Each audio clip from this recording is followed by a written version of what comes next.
या लोकांनी गुजराती कंपनीला आणून तिथे कचऱ्याचा डिपो आणलेला आहे, ते कचऱ्याचा डिपो हटवा आणि तिथे एक चांगली महानगरपालिकाची खूप मोठी भव्य इमारत तिथे उभी करा. मीही या नेत्यांना समर्थन करणार याच्या बाबतीत. अमरावतीतल्या परतोडा प्रकरणात निवडणूक राणे निर्विवाद दिली जाते, त्यानंतर एवढ्या सगळ्या गंभीर प्रकरणात डोक्यावर एकही मुद्दा नाही. काय आहे की मलाही असं वाटतं की आता पोलिसांनी घरी जाऊन बसायला पाहिजे, सगळं पोलीस स्टेशन बंद करायला पाहिजे आणि यांना खाकी वर्दी घालून त्यांना कुठेतरी रस्त्यावर बसवून द्यायला पाहिजे की आता आम्ही पोलीस आहे, आम्ही कोर्ट आहे, आम्ही अदालत आहे, निर्णय आम्ही घेणार आहे. आता दुर्दैव हे आहे की मीडिया काहीतरी बातमी करतो आणि सगळे लोक ते उचलतात. मी काही वेळापूर्वी तिकडचे जे SP आहे त्यांच्याशी बोललो. आता मी तिला चॅलेंज करतो आणि तिच्यासारखे जिथे जे नेते आहे ना, जे आता सुरू झालेले आहे बडबड बडबड, आता मुस्लिम हे जिहाद ते जिहाद आता सुरू करणार आहे, मग मोर्चे निघणार आहे, त्यांना मी चॅलेंज करतो. मीडियामध्ये मी बघितलं की 180 मुलींशी संबंध व्हिडिओ, 180 लड़कियों के साथ उसके चित्रीकरण वीडियोस दिखाई दिए है करके. कोणी आणलं रे बाबा हे आकडा? कुठून आणलं हे आकडा?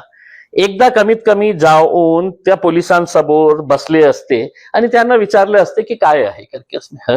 आता त्याला एक अँगल देण्याचा प्रयत्न सुरू आहे की हिंदू लड़कियों के साथ भी संबंध. आता पोलिसांनी हे निष्पष्ट केलेलं आहे, त्यांची इन्क्वायरीमध्ये असं आलेलं आहे की 8 मुलींची त्याचा संबंध होता. ते सगळे 8चे 8 जे मुली आहेत ते मुस्लिम समाजातील, मुलगा पण मुस्लिम समाजातला आहे. 6 मुलींसोबत त्याची फ्रेंडशिप होती. फ्रेंडशिप असायला पाहिजे. म्हणजे असं नाही आहे की काही इलिसिट रिलेशनशिप त्यांनी हे एस्टॅब्लिश केलं होतं. 2 मुलीसोबत त्याचे हे होते, रिलेशनशिप होते, सेक्शुअल रिलेशनशिप होते. हे कोणी सांगितलं मला?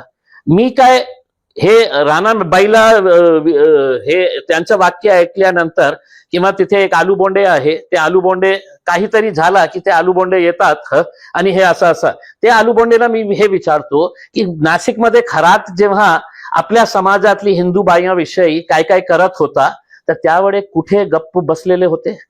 ही बाई अमरावतीतून का आली नाही नाशिकला? मी तिला गाडी अरेंज करून दिली असती, तिचं पेट्रोलचं भाडं मी दिलं असतं, तिच्या हॉटेलचं मी अरेंज केलं असतं. तू नाशिकला येऊन तुमच्या समाजातली बाईंना ते खरात काय करत होता, कोणाचं राज्य आहे, देशामध्ये कोणाचं राज्य आहे, राज्यामध्ये कोणाचं राज्य आहे, हे सगळं. पण दिसला मुस्लिम की शुरू बडबड बडबड भोकना शुरू हो जाता है सबका उसके अंदर. तर ते जे काही असेल, मी पोलिसांना स्पष्टपणे सांगितलं की तो मुलाच्या बाबतीत तक्रार आली. आता हे बघा की कोणी मुलगी तयार नाही आहे, कोणीही मुलगी समोर आली नाही आहे FIR देण्यासाठी. मग हे सगळे आहे ना, हे राणाबाई असू द्या, ते बोंडे आलूबोंडे, ते कोण कोण आहे, ते सगळे पोलिसांना जिहाद शुरू हो गया, यहाँ पे जिहाद शुरू हो गया है, अब बंद कराओ, ये करो करके. मग पोलिसांना नाईलाजांना त्यांना खुश करण्यासाठी स्वतःहून FIR रजिस्टर केली. आता इन्क्वायरी होईल, ते दोषी असेल तर त्याच्यावर कारवाई करा. आम्हीही त्या कारवाईला समर्थन करणार आहे.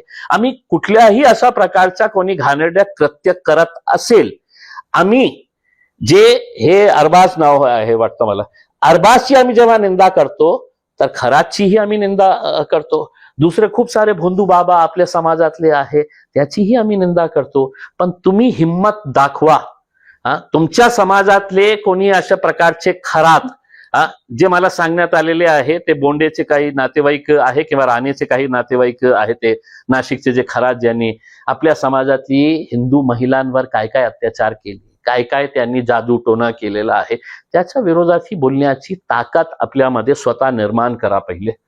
जसं तुम्ही सांगितलं तर्कवितर्क लावण्याचं काम सुरू आहे, तसंच आता हे असंही समोर येत आहे, अशी चर्चाही होते की तो जो अरबाज आहे तो MIMचा कार्यकर्ता आहे. तुम्ही महाराष्ट्रातले MIMचे जबाबदार नेते आहात, काय सत्य?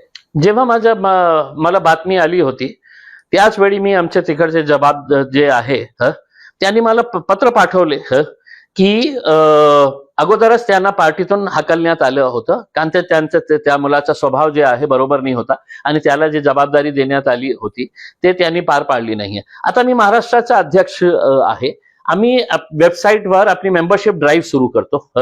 त्या मेंबरशिप ड्राईव्ह मध्ये कोणीतरी आपला तो बायोडाटा फिक्स टाकतो. आम्ही त्याच्यामध्ये स्पष्ट लिहिलेले आहे की तुमच्या विरोधात कोणत्या पोलीस स्टेशनमध्ये कशा प्रकारचे गुन्हे आहे. अनेक मुले म्हणतात की नील नील नील, नो केसेस अगेन्स्ट मी. काही लिहितं की अशा प्रकारचे केसेस आहे. आता ते नील लिहिल्यानंतर ते येणाऱ्या काळामध्ये काहीतरी क्राईम करतो, मग याचा दोष MIMचा आहे का? जेव्हा दोष आम्हाला कळेल की नाही हे बरोबर नाही आहे, ते आम्ही तुरंत त्यांना पक्षातून बाहेर काढतो. असं नाही आहे, आणि फक्त माझ्या बाबतीत असं नाही आहे ना, सर्व पक्षामध्ये असे सिस्टम आहे. ते पक्षाला कशाला जबाबदार? मग काय आहे की मुसलमान, MIM, मीडिया, हो, त्यांना तर इतकं चांगलं वाटतं की अरे वा, मिळालं आपल्याला 2 दिवस तर आत्ता आपलं चाललं. MIM, मुसलमान, जिहाद, लव, हे सगळं सुरू. मग ह्याची प्रतिक्रिया घ्या, त्याची प्रतिक्रिया द्या, संपलं.